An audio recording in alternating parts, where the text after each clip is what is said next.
Hello everyone, it's me Sanvari again and welcome back to the Dream Destiny IELTS channel. Today I'll be talking more about IELTS speaking tips and tricks which I have mentioned already here, and we'll be discussing shortly in some time. Beforehand, let's know what IELTS speaking actually is. IELTS speaking is the interview that you will be having for around 11 to 15 minutes of time with the interviewer or the examiner. There, you should perform very wisely, like you should use all the English language that you have learned since your childhood and in your IELTS classes. For that, I have taken out some of the tips and tricks that would be very much applicable for you to, or for while you are, like speaking with the examiner or facing the actual exam. Now, moving on to the first point, be formal. What this actually mean is you should be formal while speaking. Like casual talks won't matter or casual talks aren't applicable over there. Just imagine that you are speaking for your job interview and then you are, like being very disciplined in very well manner where you are delivering your speech.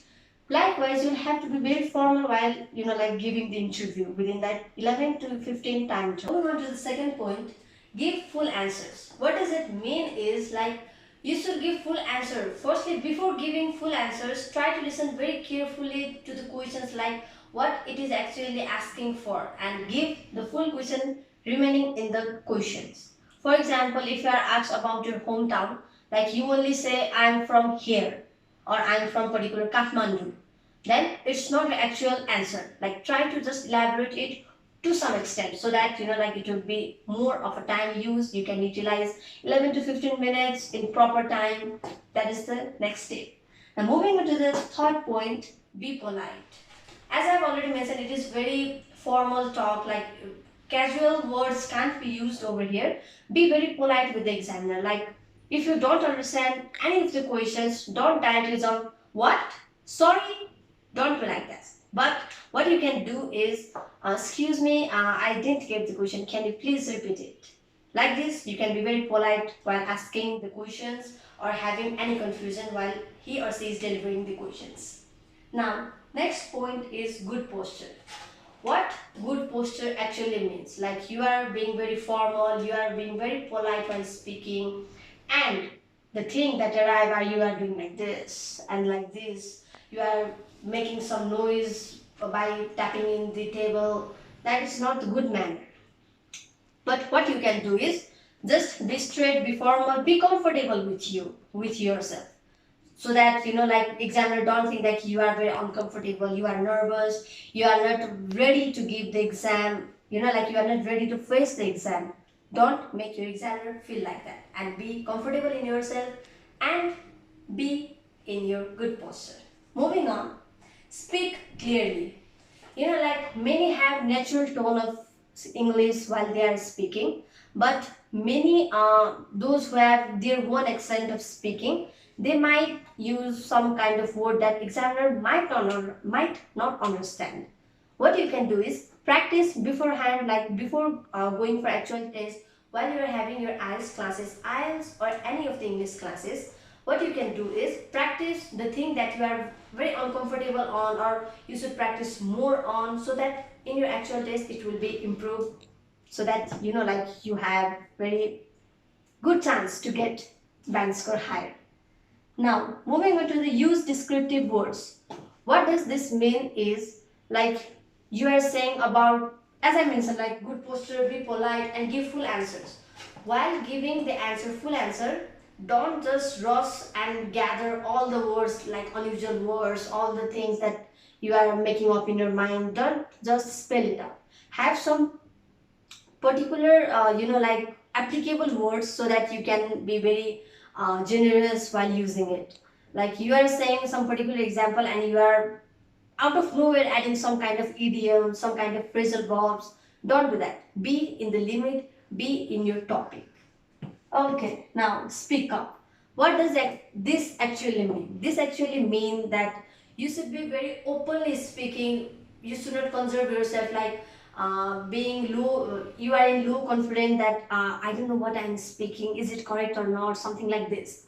You should not have any of the questions or any of the doubt in yourself before going to your examination hall or before interviewing, before having the interview. So that make sure that you are confident enough to face the examiner and the real exam and speak up loudly and clearly. While speaking, you have to be formal, you have to be polite, and you have to use some kind of word remaining in the topic. Now, moving on, steady pace. Like, like you have very normal tone or normal pace, speed of your voice. And because of nervousness, you are speaking very fast. Like, I'm from here, I'm doing this, I'm doing that, like this. But no. Even if you are nervous, try to calm yourself down and then answer the question remaining in the pace of the speed that you have in your natural tone. Don't just rush to give the answer and then it will be finished and then I'll be out of this section. No, that doesn't work like it. You have 11 to 15 minutes and you have to utilize fully, since your childhood, how much English you have learned. You should focus on delivering all the efforts, like all the English that you have used since your childhood. Now, next is explain unusual words. Unusual words such as, like telling something about the city or very unusual city that they don't know of.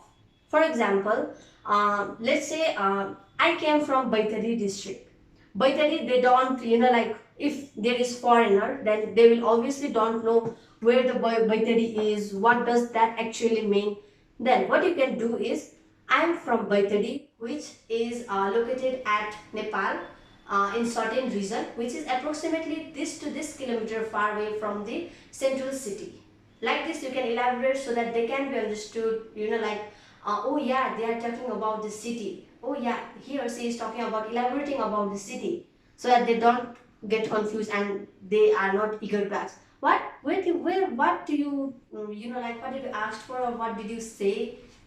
So be, mind you, like don't ever use very unusual word in the case of, you are there for increasing your marks, but you have used very much many unusual words, and actual results you will be getting, ended up getting very low marks.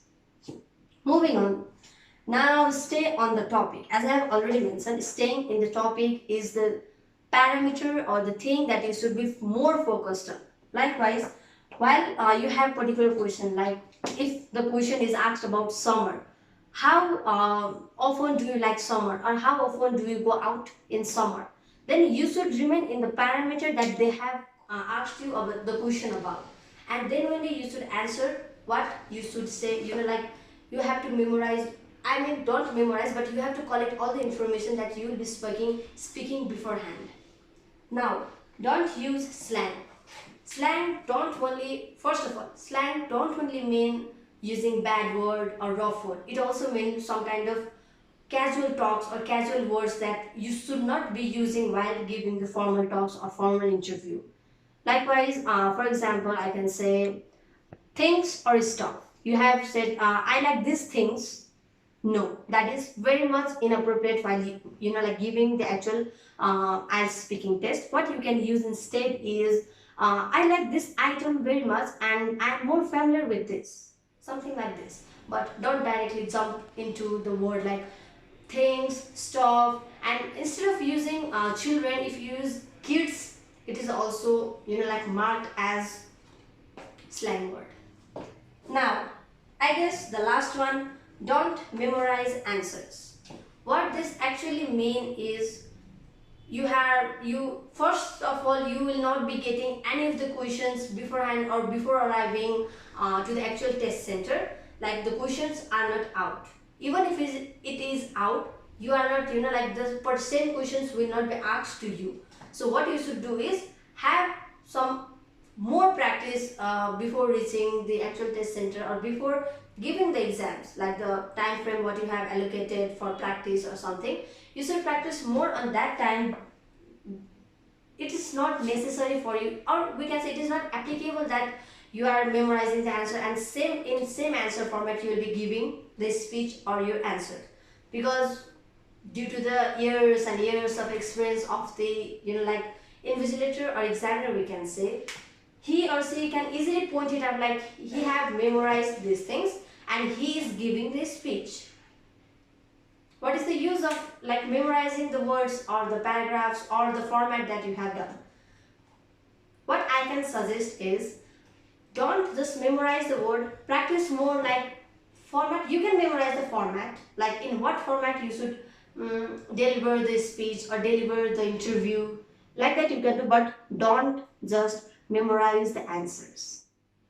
Saying that, we are at the end of our video, and like if you feel anything about, so many people ask like some tips and tricks regarding IELTS, and our next video will be on some tips and tricks regarding reading. So if you haven't subscribed me till now, then please do it.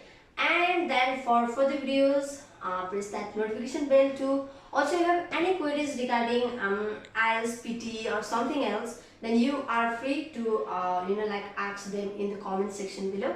Also, if not, you can follow us on our TikTok page. Thank you so much for having me.